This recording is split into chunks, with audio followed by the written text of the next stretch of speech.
Okay, so you know how sometimes you just feel this pull to shake things up and try something completely new, like taking your business into a whole new market? Well, someone sent us a case study that dives right into that. It's from Cognitive Market Research, and it's called Market Penetration Strategies: How to Successfully Enter a New Market. Mm. And, we thought this could be super valuable for anyone out there thinking about making that kind of leap. Yeah, this one's for those who are ready to expand but want to make sure they're doing it right, Mhm. avoiding those classic pitfalls. Exactly. So today, we're going to break down how to make that move into a new market successfully. We really want to help you grasp those essential strategies without getting bogged down in all the technical details, right? Absolutely. Think of it as your cheat sheet to entering a new market strategically and efficiently. Love it.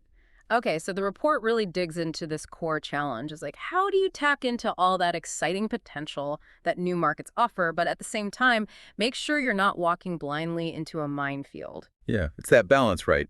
The report really hammers home the importance of not just diving in head first, but having a well thought out plan based on solid market research. So let's set the stage. What was the situation with the client in this case study? What was the main problem they were facing?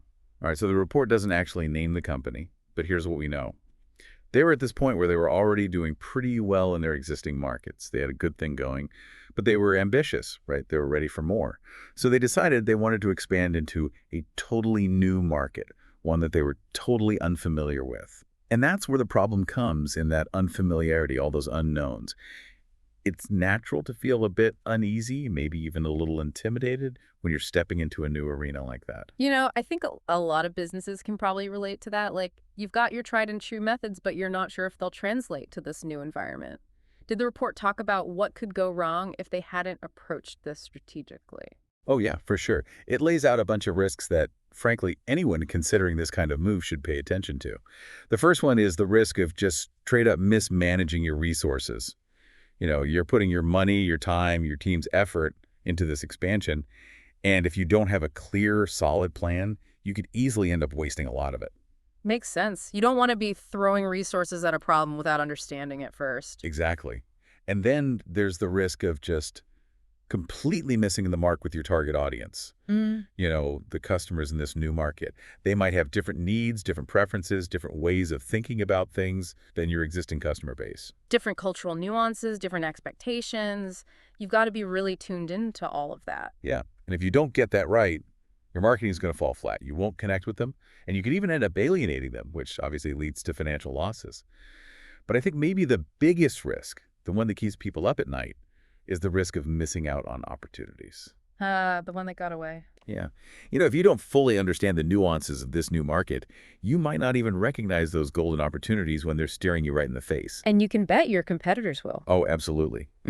So, the client in this case study was smart to realize all of this and seek expert help.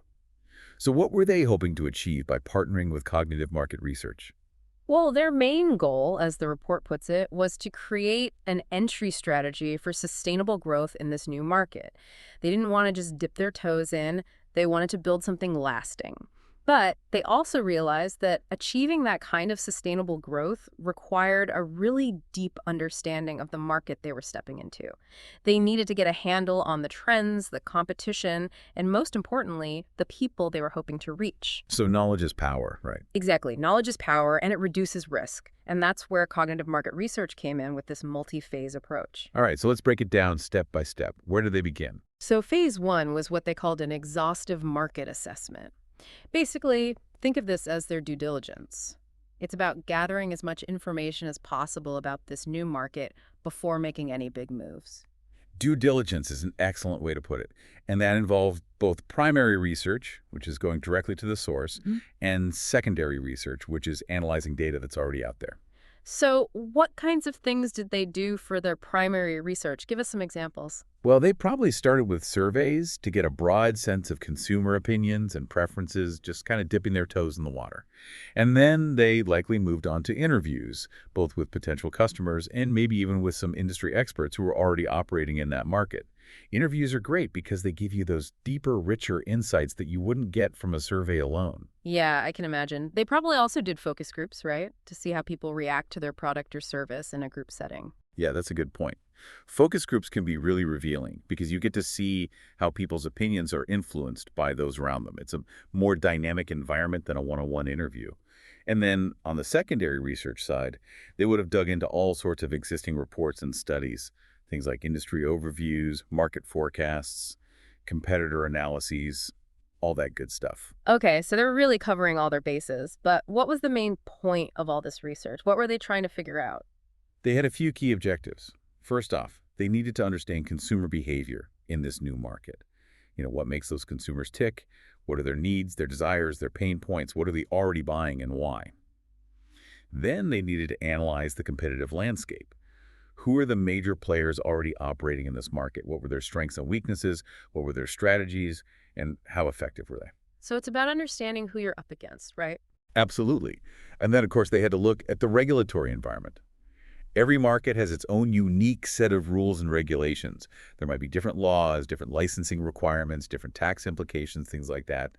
And you've got to factor all that into your strategy.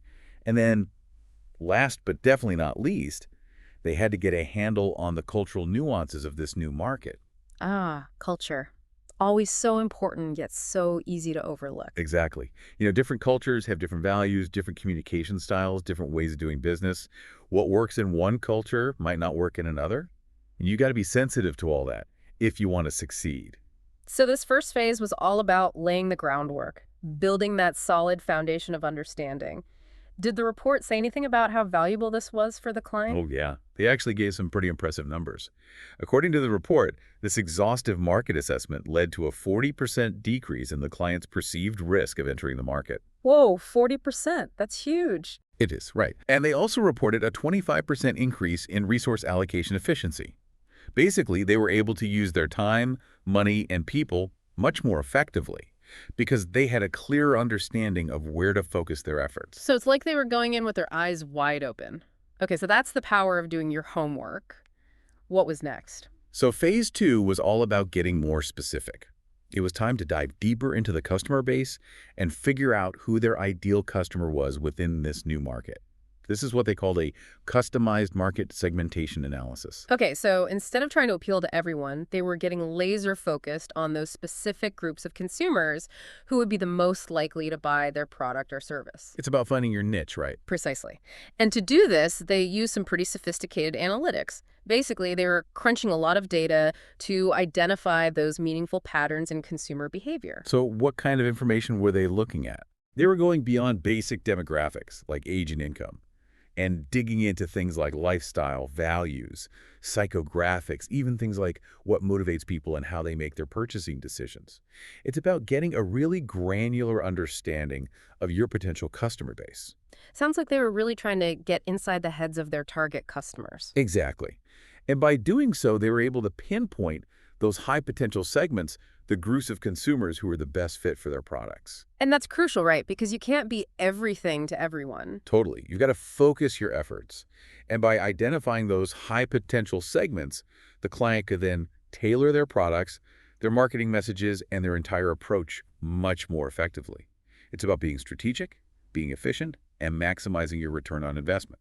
So they've assessed the overall market, they've zeroed in on their ideal customer within that market. What comes next? The next logical step is to size up the competition, right? And that's exactly what they did in phase three with the competitive benchmarking report. Okay, so tell me more about that. What were they looking at when they were analyzing the competition? They focused on three main things: pricing, distribution, and promotion. So first, they looked at how their competitors were pricing their products or services. Were they going for a premium price? Were they trying to undercut the market? Yeah. What was their overall pricing strategy? Pricing is always a tricky one. Oh, for sure. You have to find that sweet spot where you're competitive but also profitable. And then they looked at distribution channels. How were those competitors getting their products to market? Were they selling online? Through retail stores, direct sales, a combination of all of the above. And of course, they looked at how they were promoting themselves. You Yeah. know, what kind of marketing campaigns were they running? What messages were they using? What were their brand identities like? Exactly. It's about understanding not just who you're competing with, but how they're competing. What are their tactics? What are their strengths and weaknesses? Where are they vulnerable? So you're looking for those gaps, those opportunities where you can differentiate yourself. Absolutely. And that's the real value of competitive benchmarking.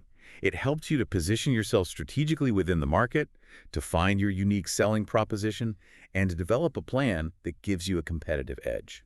Makes sense. Okay, so now they've got a deep understanding of the market, their target customer, and the competitive landscape. It's time to put it all together, right? Yep, it's time to create an actual plan. And that's what they did in Phase 4, market entry strategy development. The report emphasizes that this wasn't just about cognitive market research, handing the client a report and saying, here you go, good luck. It was a collaborative process. They worked together with the client to develop a strategy that was tailored to their specific needs and goals. I like that. A true partnership. So what did this strategy involve? Well, it was built on everything they had learned in the previous phases. So, for example, they developed highly targeted marketing campaigns. Remember those high-potential customer segments they identified in Phase 2? The best fit customers. Exactly. They crafted campaigns specifically designed to resonate with those segments.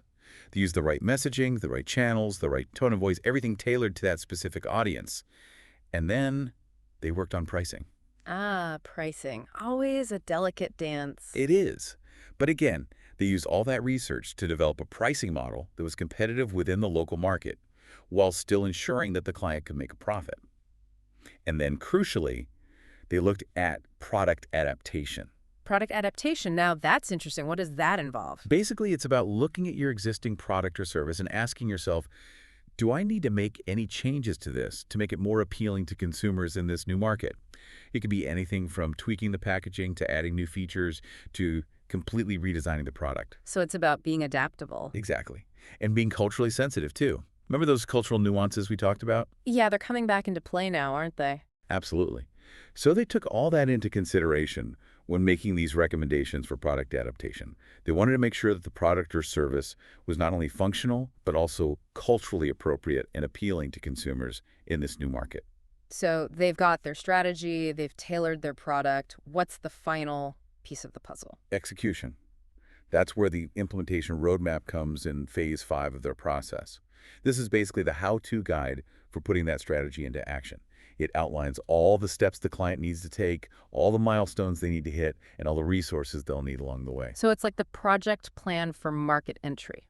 Exactly. It's very detailed and actionable. And importantly, it includes key performance indicators or KPIs. What exactly are KPIs? Think of them as your measuring sticks. They're specific measurable metrics that you can track to see how well you're doing. Are you hitting your sales targets? Are you reaching your target audience? Are you getting the brand awareness you need? KPIs help you to stay on track and make adjustments as needed. So it's about accountability and continuous improvement. Exactly. And that's another key element of the implementation roadmap. It's not just a static document. It's designed to be flexible and adaptable. So the client has a framework for continuous monitoring and adjustment. So it's like a living document that evolves along with the market. Exactly. You've got to be able to adapt to changing conditions, to learn from your mistakes, and to constantly refine your approach. Okay, so we talked about the research methodology a bit earlier, but let's go back to that for a second. Can we dig a little deeper into the specific techniques they used? Yeah, I'd love to hear more about that. So in that initial exhaustive market evaluation phase, they used a combination of primary and secondary research. On the primary research side, they conducted surveys to gather quantitative data, numbers, statistics, hard data about consumer preferences. But they didn't stop there. They also conducted in-depth interviews to gather qualitative data, which is more about understanding the why behind the numbers. What are the motivations, the feelings, the experiences that are driving those consumer behaviors? And then, to really get a sense of how people interact and how opinions are shaped in a group setting, they used focus groups. This allowed them to observe the dynamics between potential customers and gain insights that they might not have captured through individual interviews. That's smart. So they were really trying to build a complete picture of the consumer, not just a statistical profile. Exactly. And then, of course, they tapped into all those existing data sources for their secondary research. They analyzed industry reports to get a sense of the big picture, the overall trends, the forecasts, the key players in the market. They dug into more specialized market studies that focus on specific aspects of the market, maybe particular product categories or demographic groups. And they did a deep dive into competitor data, things like their marketing materials, their websites, their financial reports. This gave them a really solid understanding of the competitive landscape and how the client's product or service fit into that landscape. And then there's the market segmentation analysis. They talked about using sophisticated data analytics techniques for that. What did they mean by that? So they were using advanced statistical methods to analyze all that consumer data they had collected. Things like cluster analysis, which is basically grouping consumers together based on shared characteristics. They might have used something called regression analysis to figure out which factors were the most influential in driving purchasing decisions. Was it price? Was it brand loyalty? Was it convenience? These sophisticated techniques help them to identify those really nuanced patterns in consumer behavior and to segment the market in a way that was much more precise and meaningful. And the competitive benchmarking, that was pretty in-depth too, wasn't it? Oh yeah, they went way beyond just identifying who the competitors were. They really dissected their strategies. They looked at their pricing models in detail. Was it a premium pricing strategy, a value-based strategy, something else entirely? They mapped out their entire distribution networks. How are they getting their products to market? Were they using online channels, brick-and-mortar stores, direct sales forces? And they analyzed their marketing campaigns, everything from the messaging to the creative execution to the channels they were using. They also looked at their overall market share, which is a key indicator of their success and their influence within the market. All this analysis allowed them to identify not only who the competition was, but also how they were competing, what their strengths and weaknesses were, and where there might be opportunities for the client to differentiate themselves. And ultimately, all of this research fed into that customized market entry strategy. It wasn't just a generic plan, it was tailor-made for this specific client, this specific market, these specific circumstances. Right. And the recommendations for adapting the product or service were based directly on what they had learned about local needs and preferences. They took into account the cultural nuances, the competitive landscape, the regulatory environment, everything they had gathered in those initial phases of research. They developed pricing models that were both competitive and profitable, taking into consideration what consumers were willing to pay and what competitors were charging. They crafted marketing campaigns that were culturally sensitive and linguistically appropriate, using messages and channels that would resonate with those specific target segments. And they carefully considered the distribution channels that would be most effective in reaching those consumers, whether that was online, offline, or a combination of both. So they've done all this amazing research, developed a solid plan, and then they actually executed it. What happened? Did it work? Well, according to the report, it was a resounding success. The client was able to enter this new market much more effectively than they could have imagined, and it was all because of this well-informed strategic approach. So what kind of outcomes did they see? What were the specific benefits for the client? First off, they significantly improved their competitive positioning. They were able to carve out a unique space for themselves in the market by understanding and capitalizing on those gaps that their competitors had overlooked. So they found their niche. Exactly. And they were able to connect with their target customers in a much more meaningful way by customizing their products, their messaging, and their entire approach to align with the specific needs and preferences of those consumers. That customization was key to their success. They also got a huge advantage from that competitive benchmarking study. By understanding their competitors so thoroughly, they were able to identify those opportunities and exploit them, which gave them a real edge in the market. And they were able to mitigate risk and enter the market much more confidently because they had done their homework and developed a solid plan, right? Absolutely. And that confidence translated into faster results. They were able to achieve their sales and revenue targets much more quickly than they would have with a less strategic approach. And importantly, they had that framework for continuous monitoring and adjustment, so they were able to stay agile, adapt to changing conditions, and make sure they were always on the right track. They were playing the long game. So this idea of opportunity cost, how did that factor into their success? That's a great point. By making smart choices up front, they avoided wasting resources on strategies or segments that were unlikely to pay off. They focused their time, money, and energy where it mattered most, which ultimately maximized their potential for success. The market research and the strategic planning helped them to identify those high-value opportunities and to avoid costly mistakes. They were able to strategically differentiate themselves from the competition, which allowed them to capture market share more effectively and avoid those common pitfalls that can trip up companies entering new markets. So to sum it all up, what's the key takeaway here? The big lesson is that market research and strategic planning are not optional. They're essential for success. They allow you to de-risk the process of entering a new market, maximize your chances of success, and achieve your goals more quickly and efficiently. This has been so insightful. As we wrap up, I'm curious, what's one area in your own life where taking this kind of structured approach, even if it's not business related, could be beneficial? Maybe approaching a new hobby, learning a new skill, navigating a new social circle. What comes to mind for you? That's a great question to ponder. It is, right? Thanks for listening. And for joining us on this deep dive. Until next time. See ya.